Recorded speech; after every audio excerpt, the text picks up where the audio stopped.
Hello friends and music lovers, my name is Clive Swansbourne. Welcome to Piano Insights. We're going to be looking at the last movement of Beethoven's Moonlight Sonata today, the Presto. This is the largest of the movements and carries the biggest weight in terms of time, numbers of notes and just sheer, length. The number of pages, the number of minutes. Everything is bigger, which is unusual for sonata movements because usually the finales are shorter than the first movements. In this case, Beethoven reverses that and places the main weight of the piece at the end of the composition. He marks it presto, but he also, even more importantly, marks it agitato. Presto is the second fastest marking he ever made, prestissimo being the rare fastest. And so he wanted it fast, but especially he wanted agitated. And we talked about agitation, at least I've talked about it in the other sonata, the Pathetique sonata. It's a very common facet of Beethoven's music, as that it's always, well, not always, but a lot of the time it's very turbulent and very agitated emotionally. It's never stays still for very long in one place. So we really need to get that feeling here. A lot of the agitation is propelled by the staccato bass here. To get that really short and quiet is a challenge, and the best way I've found to do it is with very slight wrist flicks. Like that, with 2 and 5, which is the recommended fingering here. Meanwhile, the right hand shouldn't play legato. Try not to play legato. It's best to play with non-legato, escaping the fingers as you go. By escaping, I mean, if you play just a C major scale, 1 octave, and then you play it non-legato, the hand remains basically the same shape. It's doing the same things, except the fingers are escaping from the notes quicker. You're not using the wrist or the arm at all.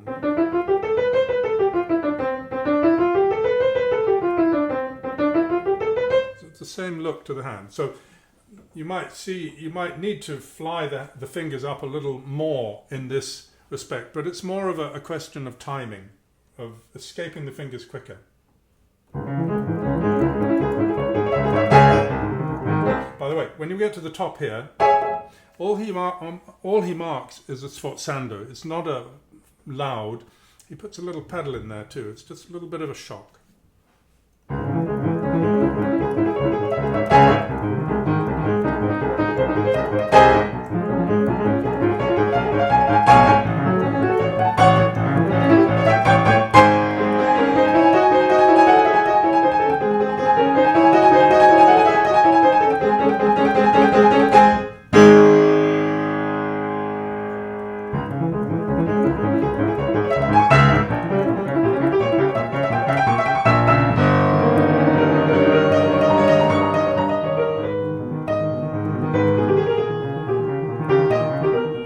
Into the second subject. So he doesn't mark any crescendos here. Everything has to be as light as possible, as soft as possible. If you're loud, it's got nowhere to go. I mean, it's not agitated, it's not exciting, it's just rather heavy if it's too loud or too legato. It's got to be just really kind of like very, very heavy rain pattering on your front porch or something. That kind of touch, you see. And no crescendo on the way up.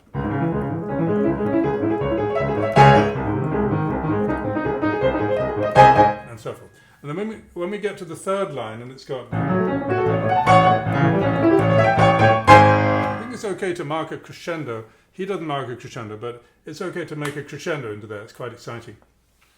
When you get to that particular part, you want to, what I would call hermit crab your thumb up to the next octave. You want to avoid doing this. And then lifting the whole hand and stiffly then going down to the...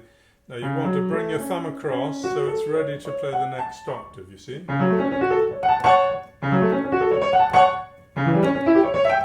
that. is ready. And so you're according, like an accordion. Your hand has to move like an accordion or a hermit crab. So when we get to here, I like the swirl, the whirlwindy effect of putting a long pedal down there. And then releasing it here.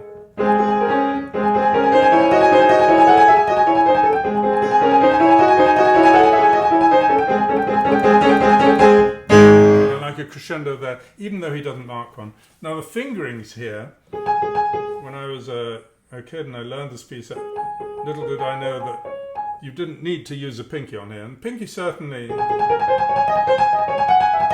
it's not the easiest fingering. It really isn't. You get stuck with this kind of thing.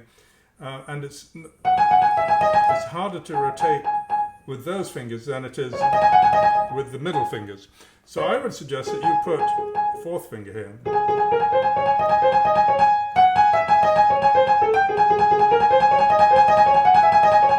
It's much easier.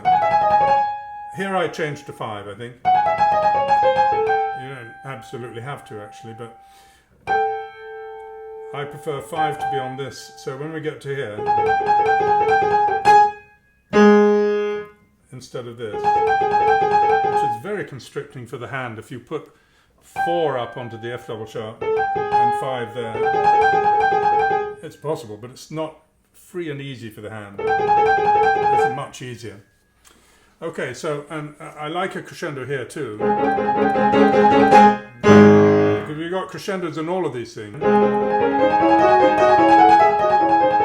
we're soft again. So it doesn't have to be uniformly loud all the way through, is my point there. Now the transition to the second subject, the second subject's in the minor key. It's not contrasted in that way, but it's more lyrical and it's more of a definable melody here.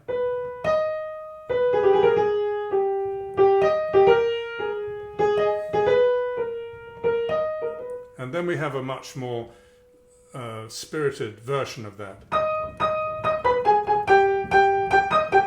So we can get back to time there, but you need to slow down for the initial lyrical version of it.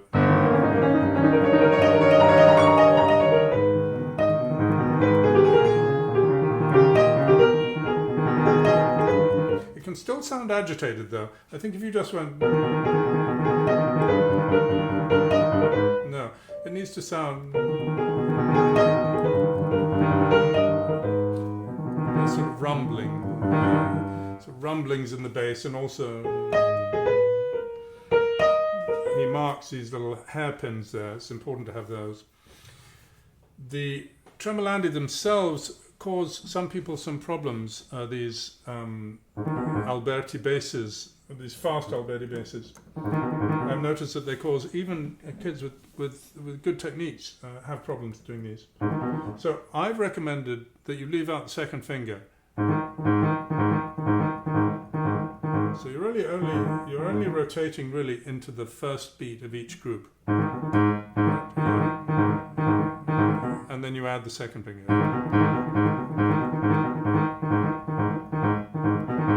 I found that helps. Because you don't want a full rotation here. You only want to rotate to the G sharp. You don't want to rotate to this one. This sort of... This is another way to do it. Leaving out the first of these. You can do both of them. Very close to the keys. And very rhythmical too. Don't just... No. A little impetus on the beats.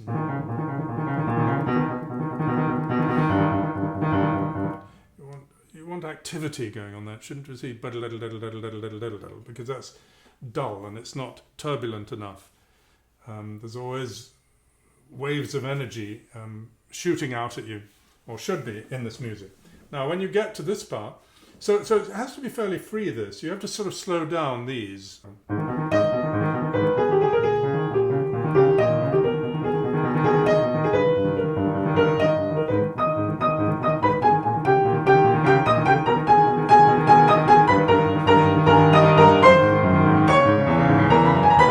So time you get to there, you can be back up to speed again.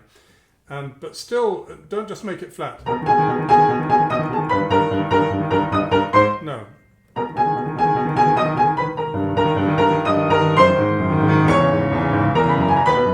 Now the fingering for these is much better if you think ahead. You're going downhill, so you need more of the fingers. You shouldn't sort of get stuck on pinkies down here. A nice fingering for this one is even 3 and 2 here. 5 and 2. 5 and 2 still, then 4 and 2. 4 and 2 here. And 5 and 2 here. So not that kind of thing where it's all fives. You'll soon just run out of fingers. You'll be ending up sort of crawling down on your pinky, and that's no fun at all. So you've got to sort of aim in that direction with these fingers, 3, 4 and 5, playing the bottom notes. The trills here, that's an easy one. This one, most editions have this terrible fingering, which is 4, and then that awkward thing where you're all crunched up against the black keys. So it's much better to play this and then free up your hand by playing the turn with 4, 3 and 2. Much easier, and you could even do this and land on 5 there. So you've got 2 5s and then that in the middle. So when you're practicing it, do that. Do it with the gaps. Do that, and then a gap, and then that, and then you can join them together. It's not really a trill. You don't have time for a trill. It's just really a turn. When you get to here, I recommend a circular fingering here. 2 here. And not 3, but 4, and then 3 there. And then you're back to 2 here. Very nice fingering, very comfortable indeed. And then... Now this trill, a lot of people come a cropper because they try and do too many notes and it slows the left hand down. Something like this. And gets stuck completely. No, you don't need many notes. In fact, the Barry Cooper edition of this, which is the latest and most authoritative scholarly edition from Associated Board, he recommends just note against note, and I recommend that because it's going fast enough for that to be enough notes. You can always add some later if you want, but certainly start with that because it won't slow the left hand down. Now this is awkward too because this to here, you want to, before you can expect to find both chords at once, you need to be able to find one of them. So you're ending up on this, you want to eyeball the chord right here, of which this is a common note. And just practice that, the left hand, right hand, and then you can find this, and then you'll be on time. But to look for both of them at once and be on time is more difficult, so therefore you should try the easier way to do it and build that way, one hand at a time. Find this one first and then find that. That's what I found the easiest and most reliable way really to learn it quickly. Okay, so make sure that in the next part the left hand, they're very detailed in the rhythms. This is a quarter note, then offbeat eighth notes, and then a final quarter note. Very rhythmical.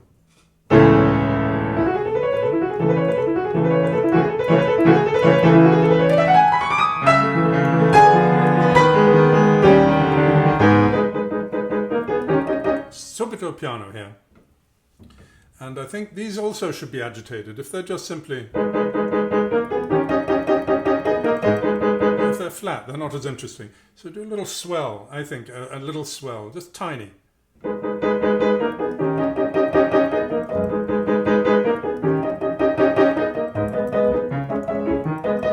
a good way to do these so that you get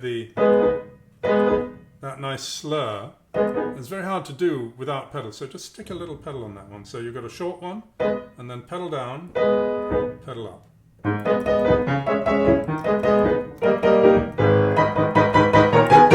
Nice crescendo here.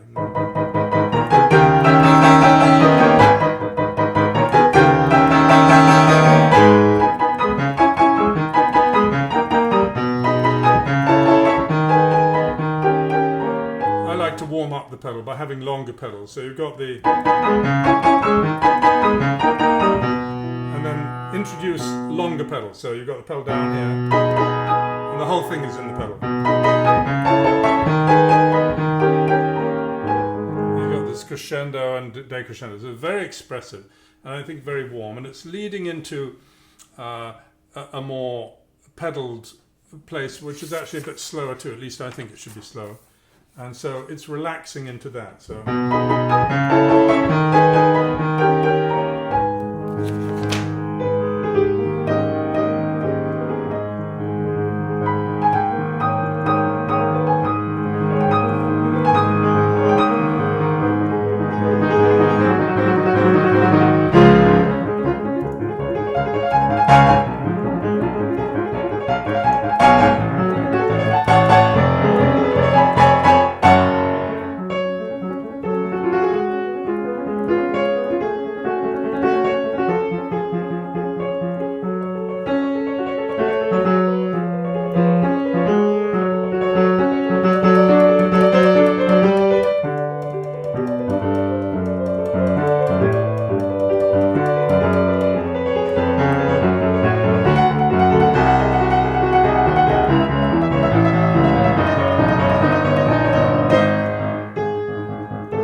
part that it's just all this agitation just sort of melts away, particularly this part where he goes,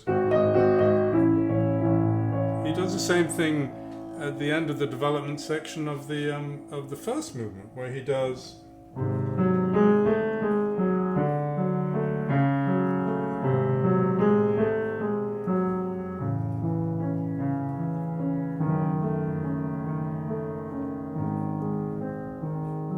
same chord progression too.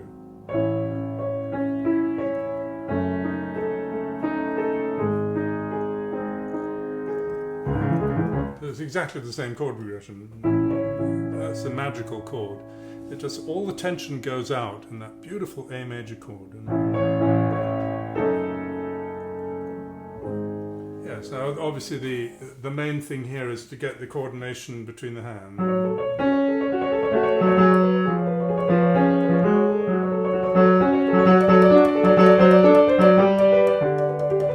Free. It doesn't have to be fast, this. I mean, it changes. There's so much going on in the melody in the left hand. If you played at strict time, it would spoil it. Must be as expressive as possible and work these so that they're very even and very quiet. If they drown, obviously the accompaniment should never drown the other hand. From now on, it's roughly the same kind of problems in a different key. And then we get to the coda, which he starts off startlingly without pedal. He marks. And then the second one, he asks for pedal.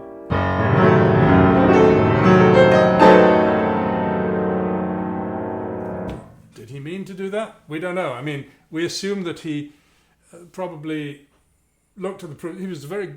I mean, his additions were usually pretty... lacking in a big mistake like that. So if he hadn't intended that, he probably would have noticed. And to just put pedal on the second one seems like a very deliberate thing to do. So it's an interesting, a lot of people find that curious and wonder why he did it, but it's up to anybody whether they want to use pedal on both or whether to just follow that from what Beethoven actually asks for. And then we're back into the melody in the left hand here, which is one of the tenderest parts, I think, in the whole movement.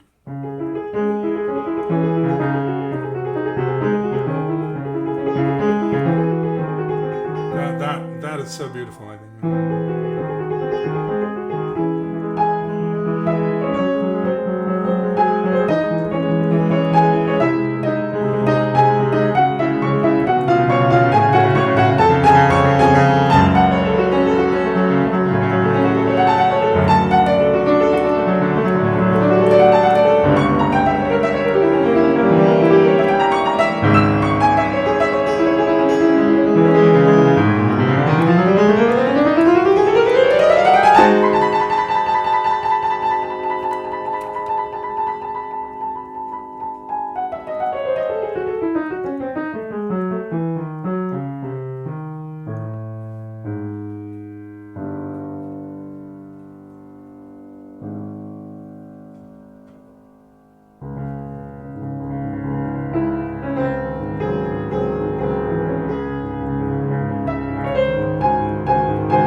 a couple of sharp chords there rather than holding them through the pedal.